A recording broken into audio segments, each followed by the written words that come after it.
응답이 선물로 오다, 응답이 선물로 오다라는 제목으로 하나님 말씀 증거하도록 하겠습니다. 147편은 찬양이 주는 선물이 뭐냐 그런 거고, 148편은 하나님만 찬양하라, 그리고 그 의미가 무엇인가 그걸 보도록 하겠습니다. 147편입니다. 찬양이 주는 선물.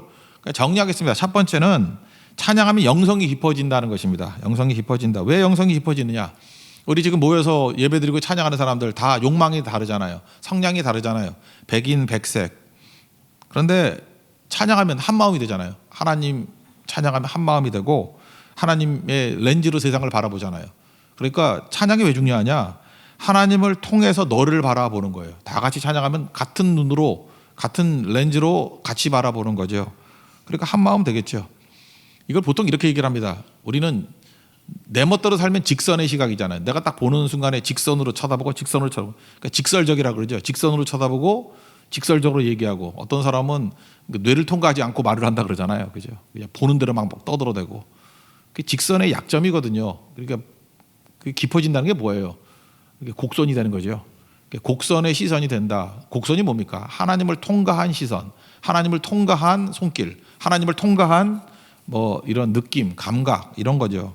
그래서 제일 중요한 게 뭐예요? 영성이 깊어진다는 것을 곡선의 시선이다, 이렇게 표현하는 사람들이 많이 있다는 것입니다. 조금 전에 우리 하나님 아버지의 마음 그랬잖아요. 그러니까 하나님 눈으로 보고 하나님 마음으로 느끼고, 그러니까 곡선의 시선이죠. 그러니까 찬양할 때 그런 일이 벌어지게 된다는 것입니다. 교회에서 예배가 없고 찬양이 없으면은 다 자기 것이 막 나와요. 그래서 개성이 너무 강해가지고 치고받고 싸우다가 끝나버리죠. 만인에 대한 만인의 투쟁, 그렇게 돼버린다고요. 근데 예배하고 찬양하면은 그게 하나님의 시선으로 바라보잖아요. 하나님 마음으로 바라보니까 곡선의 시선이 된다라는 것입니다. 그래서 하나가 되는 거죠. 그래서 찬양하면 어떤 일이 벌어지느냐? 여기 세 가지로 1절에 표현하니까 선하고 아름답고 마땅하다 그런데, 여기 선하다라는 것은 토부. 이게 선하다라는 게 이게 도덕적인 의미가 아니에요. 좋다라 그러잖아요. It is good. 선하다. 그러니까 지으시니 좋았더라. 그러니까 좋다라는 말이 더 좋아요. 좋다. 여러분 어떻습니까? 좋습니다. 이게 하나님 용어예요. 토부, 좋습니다. 그러니까 하나님은 하나님이 이게 찬양하면 좋고, 그 다음에 아름답고 마땅해지더라. 그러니까 찬양하면 이런 일이 벌어진다는 거예요. 1절 한번 읽겠습니다. 시작. 할렐루야, 우리 하나님을 찬양하는 일이 선하며 찬송하는 일이 아름답고 마땅하도다. 뭐 세 가지를 이렇게 얘기를 하고 있습니다.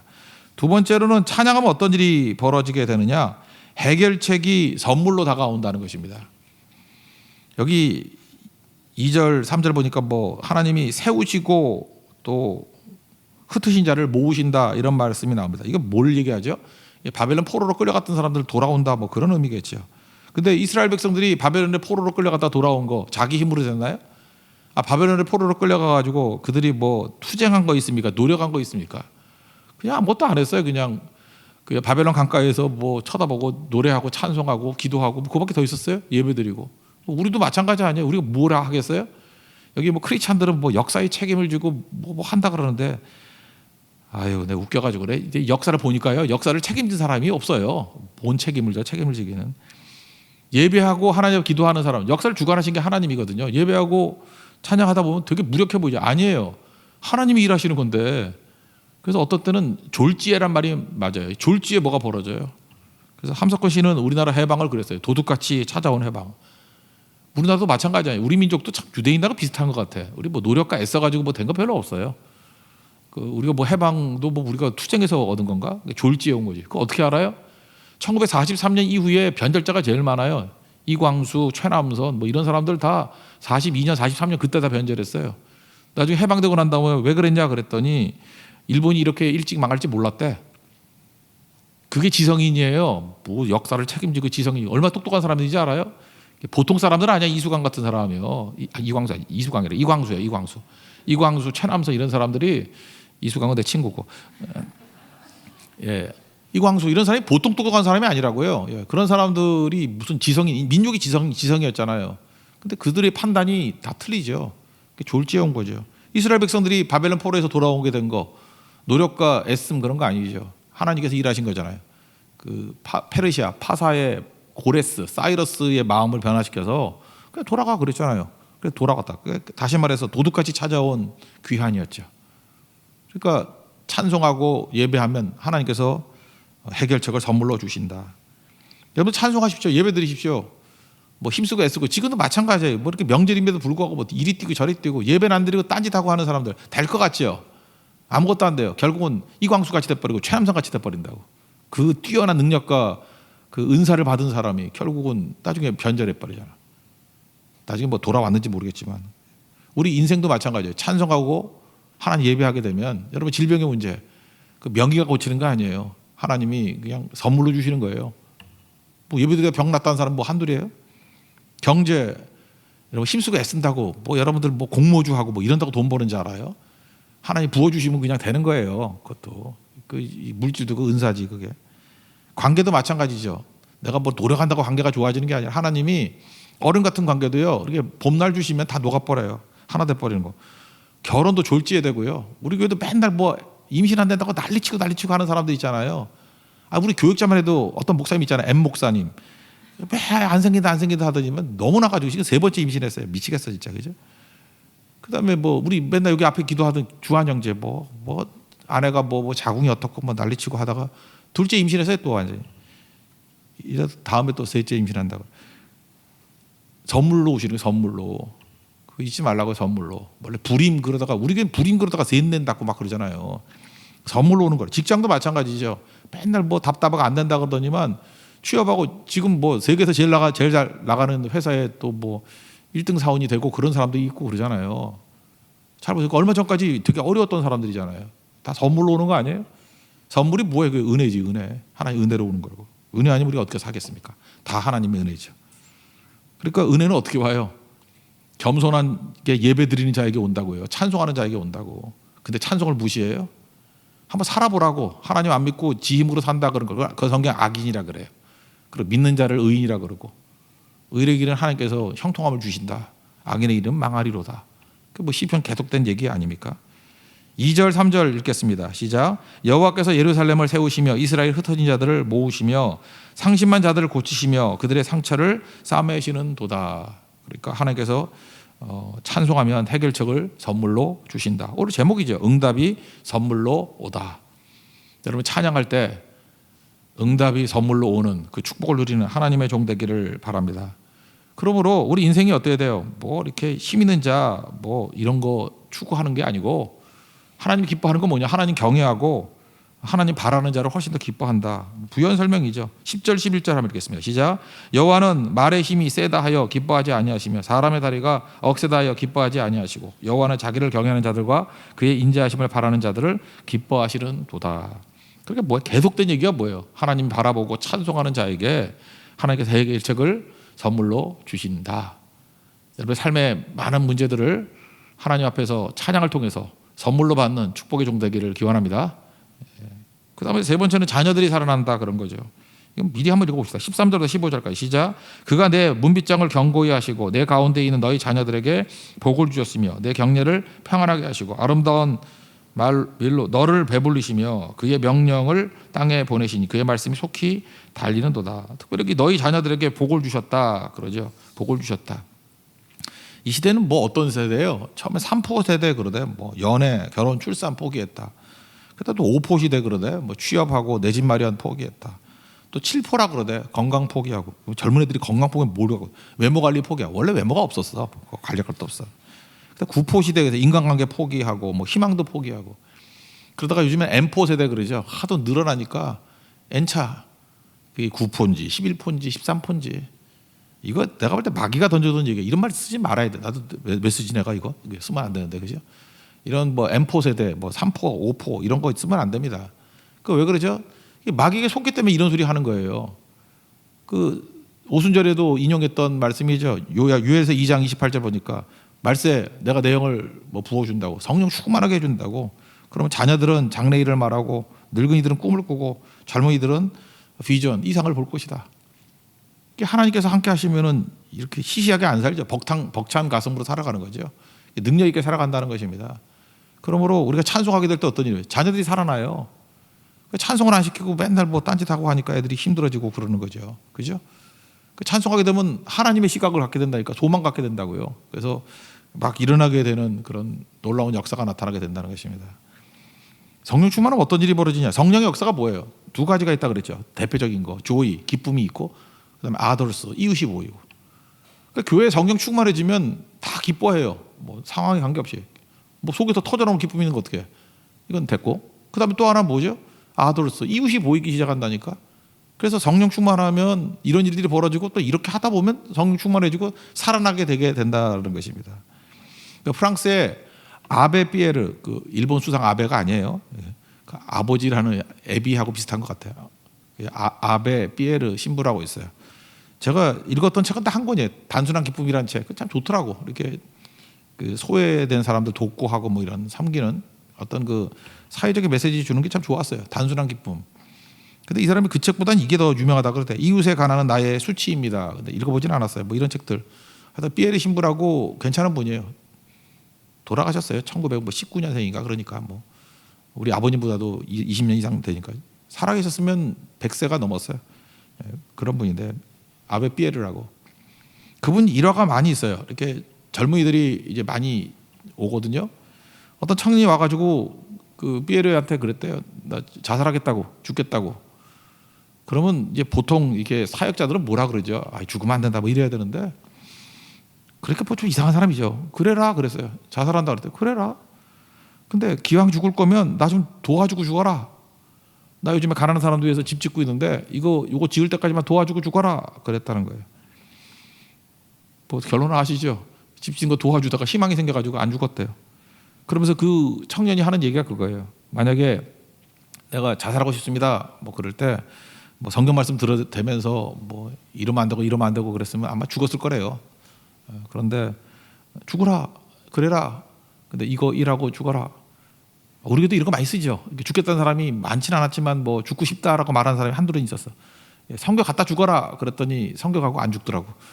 나도 이거 비슷한 것 같아, 그죠? 예. 그러니까 그런 거죠. 그 서양 말에 이런 말 들어본 거 있습니까?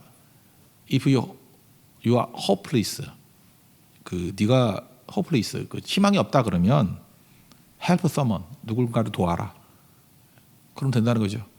우리가 hopeless, 아무것도 없다면, 소망이 없다, 절망한다 그러면 help someone, 누군가를 도우면 된다고요. 그러니까 우리 성도들이 기쁨이 없을 리가 없죠. 절망할 리가 없죠. 우리 맨날 돕는 거 아니에요. 흐르는 거 아니야.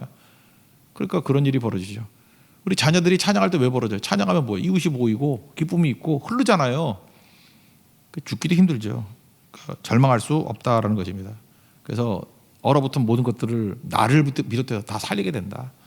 지금 읽었던 내용들이 이건 뭐 자연이라고 말할 수도 있지만 사실은 우리 영혼의 상태다 이렇게 말할 수도 있지만 15절부터 18절까지 읽겠습니다. 시작. 그의 명령을 땅에 보내시니 그의 말씀이 속히 달리는도다. 눈을 양털같이 내리시며 서리를 재같이 흩으시며 우박을 떡부스로 같이 뿌리시나니 누가 능히 그의 추위를 감당하리요. 그의 말씀을 보내사 그것들을 녹이시고 바람을 불게 하신즉 물이 흐르는도다. 이게 뭐 자연 그대로라고 볼 수도 있고 영적 상태, 말씀을 보내서 얼어붙은 마음을 녹이시고 바람을 불게 하신즉 물이 흐르는도다. 뭐 영적으로 해석할 수 있겠죠. 그러니까 찬양할 때 어떤 복이 임하게 돼요? 영성이 깊어지고, 그 다음에 해결이 선물로 다가오고, 그 다음에 자녀들 다 살아나죠. 죽겠다는 놈들이 막 살아나고, M4 세대들이 성령 충만한 정도로 변화가 된다. 이해가 되시죠? 근데 어찌 찬양하지 않으리요? 그게 결론이죠. 찬양합시다. 그 찬양하는 사람들이 주도할 때 이렇게 얼어붙은 것들을 다 녹이고 하나님 축복과 은혜가 우리에게 임하게 될 것입니다. 48편입니다. 148편. 하나님만 찬양하라는 의미가 뭐냐? 크게 보면 두 가지만 보면 되는 거예요. 먼저 천군 천사가 찬양하라. 이거 이해가 돼요. 근데 해와 달이 찬양하라. 조금 전에 우리 찬양했잖아요. 해와 달과 별들이 찬양하라. 무생물인데 무생물이 어떻게 찬양하지? 이런 느낌이 있죠. 1절부터 5절까지 읽겠습니다. 시작. 할렐루야. 하늘에서 여호와를 찬양하며 높은 데서 그를 찬양할지어다. 그의 모든 천사여 찬양하며 모든 군대여 그를 찬양할지어다. 해와 달아 그를 찬양하며 밝은 별들아 다 그를 찬양할지어다. 하늘의 하늘도 그를 찬양하며 하늘 위에 있는 물도 그를 찬양할지어다. 그것들이 여호와 이름을 찬양하면 그가 명령하심으로 지음을 받았음이로다. 그러니까 무생물이 찬양하다. 7절부터 10절까지도 또 무생물 얘기가 나와요. 뭐 불과 우박 안개 뭐 이런 것들이 찬양한다. 이게 일종의 레토릭인가? 의미가 있다고 생각합니다. 하나님만 찬양하라. 그게 무슨 뜻이냐? 첫째는 피조물을 찬양하지 말라는 거예요. 피조물이 하나님을 찬양하는 거지 피조물이 찬양받을 대상이 아니라는 거예요. 그래서 이걸 단어도 좀 나눠 쓰죠. 하나님을 찬양하는 걸 예배라 그러고 그거 아닌 걸 숭배라 그래. 숭배는 나쁜 의미예요. 그죠? 자연을 숭배하면 안 된다는 거예요. 자연 숭배. 태양, 달, 그래서 강대 입하서 도구 한 캄장, 이게 10가지 재앙도 애굽의 신 이름이라 그러죠. 신들. 그런 잡단 신들이 있었대. 그런 것들을 다 작살내버리는 거죠. 그러니까 자연은 다스리라고 우리에게 주신 거지 숭배의 대상이 아니다. 아무리 아름다워도 그냥 아름답네. 그러면 주 하나님 지으신 모든 세계 이래야 되는 거지. 거기 가서 괜히 뭐 절하거나 뭐 이러면 안 된다는 거예요. 나무가 엄청 커. 그러면 크네. 그러면 되는 거지. 뭐 큰 놈, 별놈 다 있네. 이러고 와야지. 거기서 또 숭배하고 뭐 이렇게 찍고 막 이러면 안 된다는 거예요. 그죠? 마귀의 계략은 뭐냐면 하나님 영광을 뺏는 거예요. 하나님 영광을 뺏는 거. 사실은 이게 자연 숭배하지 마, 피조물 숭배하지 말라. 우상 숭배를 왜 하죠? 사실 우상 숭배라 그러면서 자기가 그렇게 되고 싶은 마음이 있는 거라고. 그죠? 이거 다 내 거다. 그래서 골로새서 보면은 탐심이 우상 숭배라 그러잖아요. 그러니까 하나님 앞에서 우리 가져야 될 생각이 뭐냐? 자연은 어떤 아름다운 걸 바라볼 때 그걸 지으신 하나님께 찬송을 드려야 되는 거지. 그거에 대해서 마음이 움직이면 안 된다. 그런 얘기고. 또 하나는 유력한 사람 숭배하지 말라. 그런 거. 유력한 사람 숭배하지 말라. 11절부터 14절까지 한번 보겠습니다. 시작. 세상의 왕들과 모든 백성들과 고관들과 땅의 모든 재판관들이여 총각과 처녀와 노인들과 아이들아 여호와 이름을 찬양할지어다. 그의 이름이 홀로 높으시며 그의 영광이 땅과 하늘 위에 뛰어나심이로다. 그가 그의 백성의 뿔을 높이셨으니 그는 모든 성도 곧 그를 가까이 하는 백성 이스라엘 자손의 찬양받으시로다. 할렐루야. 여기 보니까 뭐 왕들, 뭐 고관, 재판관들, 높은 사람들이죠. 높은 사람이보다도 유력한 사람들. 그러니까 여러분 사람 너무 존경하면 안 돼요. 뭐 그럴 리도 없겠죠. 우리가 참 존경이죠. 별로 목사 존경 안 하잖아요. 존경할 게 뭐 있어? 개차바 같은 뭐 이런 거. 이렇게 그러다 또 무시할 것도 없지만 나는 그래. 어떤 사람을 너무 숭배해. 어떤 여자분은 뭐 결혼 대상이 누구냐? 아이돌 같은 사람하고 결혼하고 싶대. 그건 화 있을진저 말도 안 되는 거예요. 그죠? 아이돌이 우상하냐? 사람은 사랑의 대상이지 뭐 이렇게 숭배의 대상, 뭐 너무 존경하고 뭐 흠모하고 이러는 거 아니라고요. 혹시 그런다 그러면 자기 옷을 찢으면서 좀 나 아니다라고 해야 되고 그거 즐기는 사람 있다면 그거 화 있을지 나쁜 놈이에요. 그거. 그 루스드라에서 사도행전 14장 보니까 그 발 못 쓰는 사람 고쳤잖아요. 바울과 바나바가 그랬더니 와가지고 뭐 말을 좀 외모가 더 좋아하는가 봐. 그래서 바나바는 제우스라 그러고 말 잘하니까 변호인이거든. 뭐라 그러죠? 그 대변인. 그래서 헤르메스 여자들 좋아하는 그 가방 있죠, 그 비싼 가방, 그 에르메스. 그래서 헤르메스라고 그랬다고. 그래서 그 대변인 거기서 나온 게 그 해석학 같은 것들을 허메니틱스 그러잖아요. 그죠? 이렇게 별소리 다 하네 내가. 하여튼간에 그래요, 그런 거. 예. 그러니까 그럴 때 했던 일이 뭐예요? 옷을 찢으면서 아니라고. 그죠? 우리는 너희들과 똑같은 성정을 가진 사람이라고. 그리고 오직 하나님만 찬양해야 된다고. 그게 사도행전 14장에 나오잖아요. 루스드라에서 벌어진 일. 그래야 되는 거죠. 그러니까 일단 너무 숭배를 받는 사람들이라 그러면 빨리 자기를 부인해 버려야 돼요. 뭔 소리 하는 거냐고. Not I but Christ 이걸 고백해야 돼요. NIBC 우리 NIBC 티셔츠 하나 만들어야겠어요. 그렇죠? NIBC 그 여러분들 마지막 사인도 NIBC를 해요. Not I but Christ. 내가 아닙니다. 그리스도입니다. 그 루스드라에서 그거 고백한 거 아니에요. Not I but Christ 그거 고백한 거 아니에요. 어디서나. 우리도 마찬가지죠. 누가 됐든 간에 Not I but Christ. 그 고백이 있어야죠. 욕먹는 건 내가 다 하고 영광을 하나님께. 멸시천대 십자가는 제가 지고 가오리다. 존귀 영광 모든 찬송 하나님 예수님 받으십시오. Not I but Christ 그게 돼야 되죠. 그게 하나님만 찬양하라는 뜻이에요. 어떤 유력자도 자기 부인할 줄 알아야 된다 그러는 거고. 사도행전 12장에 보면은 이거 반대를 하던 녀석이 있죠. 헤롯이라고. 왕복 입고 단상에 올랐더니 백성들이 미친놈들이야. 신의 소리요 사람의 소리가 아니로다. 이렇게 아부하는 놈들이 있었어. 와, 신의 소리요 사람의 소리가 아니로다. 여러분 그럴 수 있죠. 아, 이게 외모가 뭐 여신인지 강림했네. 그런 소리 좋아하지 말아요. 남자들도 그런 식으로 여자 꼬시면 안 돼. 뭐 여신이 강림했다 그러고 둘 다 죽여버려. 그래. 무슨 놈 여신이야 여신은. 그죠? 덩어리가 하나 나왔네 뭐 이러든지. 그죠? 함부로 그런 소리 하지 마. 어디 여신이 강림했어. 그거 아니죠. 이건 신의 소리요 사람의 소리가 아니로다.